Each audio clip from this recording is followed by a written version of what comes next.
Pernahkah Anda bertanya-tanya bagaimana cara menghasilkan biji kopi berkualitas tinggi tanpa merusak lingkungan? Jawabannya terletak pada praktik pemupukan yang tepat.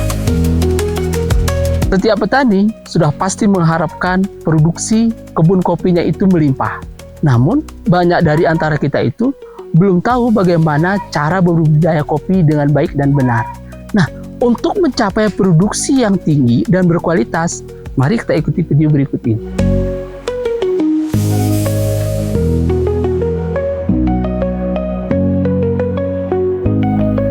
Dalam tanah, terdapat unsur hara, makro dan mikro. Unsur makro yang banyak diperlukan tanaman kopi yang meliputi unsur N, P, K, sulfur, kalsium, dan magnesium.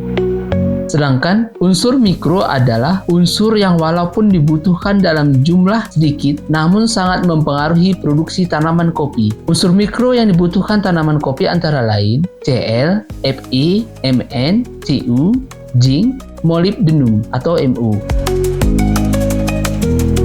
Kekurangan unsur hara makro dan mikro itu dapat menyebabkan terhambatnya proses pertumbuhan tanaman kopi dan rendahnya produktivitas.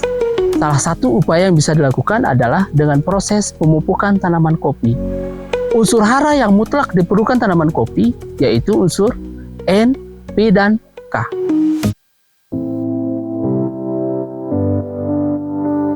Fungsi pupuk adalah sebagai sumber unsur hara tambahan atau pengganti yang diperlukan tanaman untuk mendukung pertumbuhan tanaman kopi. Pupuk juga bisa dipergunakan untuk memperbaiki struktur tanah agar layak digunakan sebagai media tanaman kopi. Tujuan pemupukan adalah untuk mempercepat dan menyeragamkan pertumbuhan tanaman kopi pada fase tanaman yang belum menghasilkan untuk mempercepat tanaman berproduksi. Pada fase tanaman menghasilkan, menjaga tanaman tetap berproduksi optimal serta mengganti hara yang terbawa ke dalam produksi, menjaga kesehatan tanaman dan mempertahankan tingkat kesuburan tanah. Ada beberapa jenis pupuk dan peranannya. Yang pertama adalah pupuk nitrogen. Pupuk ini berperan sebagai pertumbuhan vegetatif tanaman untuk pertumbuhan akar, batang, dan daun. Pupuk ini juga berfungsi sebagai pembentukan zat hijau daun yang berfungsi dalam proses fotosintesis untuk pembentukan protein dan lemak. Yang kedua adalah pupuk fosfat. Pupuk yang berperan terhadap pertumbuhan akar, terutama pada akar muda. Pupuk ini berperan sebagai pembentukan protein serta proses asimilasi dan pernapasan pada tanaman. Juga mempercepat pembungaan serta pemasakan buah dan biji. Yang ketiga adalah pupuk kalium. Pupuk kalium ini berperan sebagai pembentukan protein dan karbohidrat pada tanaman kopi.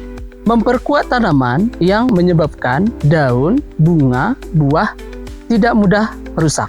Pupuk ini adalah sumber daya tahan tanaman terhadap kekeringan, hama, dan penyakit pada tanaman kopi. Selanjutnya, mari kita simak ciri-ciri tanaman yang kekurangan unsur hara pada tanaman kopi.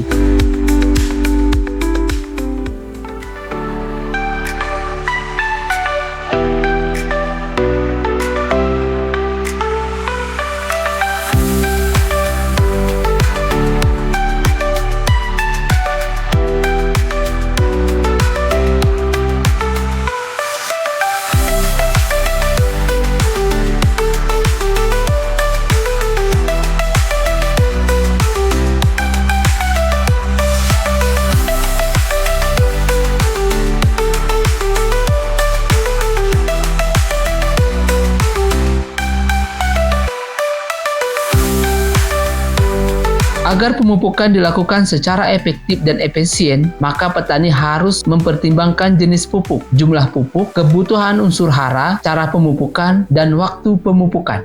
Secara alami tanaman mendapatkan unsur hara, N, P, dan K berasal dari tanah dan pupuk organik, tetapi jumlah tidak mencukupi kebutuhan tanaman. Oleh sebab itu, pemberian pupuk buatan perlu dilakukan guna memenuhi kebutuhan selama pertumbuhan dan mengganti unsur hara yang terbawa pada saat panen. Pemberian pupuk pada tanaman kopi tidak hanya didasarkan pada jenis dan dosis pupuk saja, namun juga perlu dilakukan pada waktu yang tepat. Cara pemberian pupuk juga akan mempengaruhi efektivitas dan efisiensi penyerapan pupuk oleh tanaman. Jika pemberian pupuk diberikan pada lokasi yang sesuai, maka penyerapan oleh akar tanaman akan efisien. Salah satu aspek penting dalam budidaya kopi untuk menghasilkan biji yang berkualitas serta hasil yang melimpah, maka perlu memperhatikan nutrisi tanaman melalui uji tanah. Uji tanah dapat dilakukan di laboratorium atau dapat dilakukan secara mandiri dengan menggunakan alat PUT.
Hasil analisis ini nantinya ada beberapa yang bisa kita lakukan seperti pembuatan kompos dan pelarutan belerang untuk ketersediaan unsur sulfur. Mari kita simak bagaimana cara pembuatan pupuk kompos. Pertama, tentukan lokasi pembuatan kompos dengan drainase yang strategis untuk memudahkan pengangkutan. Buat bedengan atau gundukan tanah yang beratap agar tidak terkena hujan dengan lebar 1,5 meter, panjang 3 meter. Tumpuk limbah kulit kopi setinggi kurang lebih 15 cm, kemudian lapisi dengan kotoran sapi.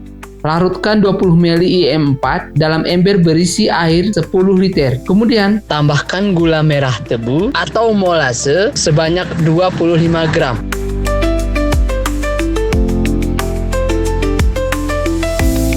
Ciprat-cipratkan larutan IM4 sampai kompos menjadi lembab. Buat lapisan-lapisan yang sama sampai ketinggian 1,2 meter. Bersihkan lahan di bawah tanaman kopi. Buat parit melingkar dengan jarak 40 cm dari batang kopi. Taburkan pupuk kompos ke dalam parit sebanyak 5 kg per pohon. Tutup parit melingkar dengan tanah bekas galian tersebut.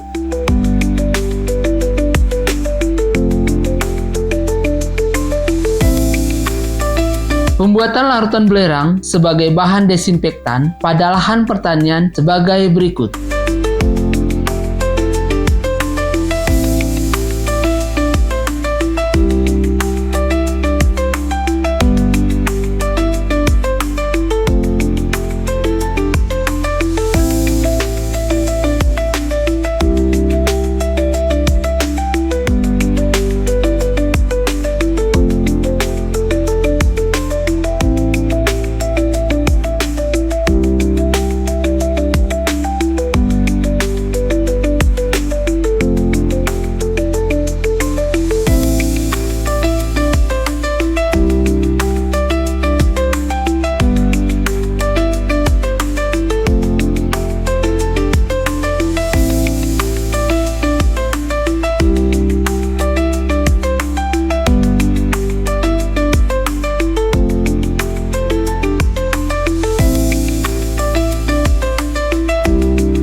organik yang diberikan pada tanaman kopi adalah pupuk kandang atau pupuk kompos atau pupuk bokasi. Jumlah pupuk organik yang diberikan sekitar 1-2 kaleng per tanaman atau 20-40 kg tergantung dari umur tanaman kopi. Pupuk organik diberikan 1-2 kali per tahun pada awal musim kemarau, dimasukkan ke dalam rorak atau di sisi pangkal batang atau ditebar pada lingkaran sekeliling pangkal batang kopi.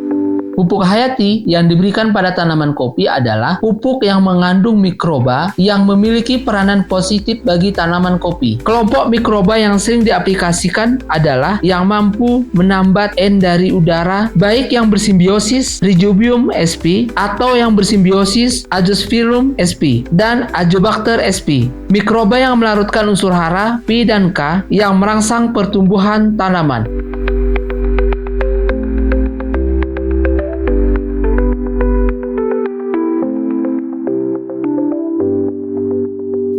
Semoga bermanfaat.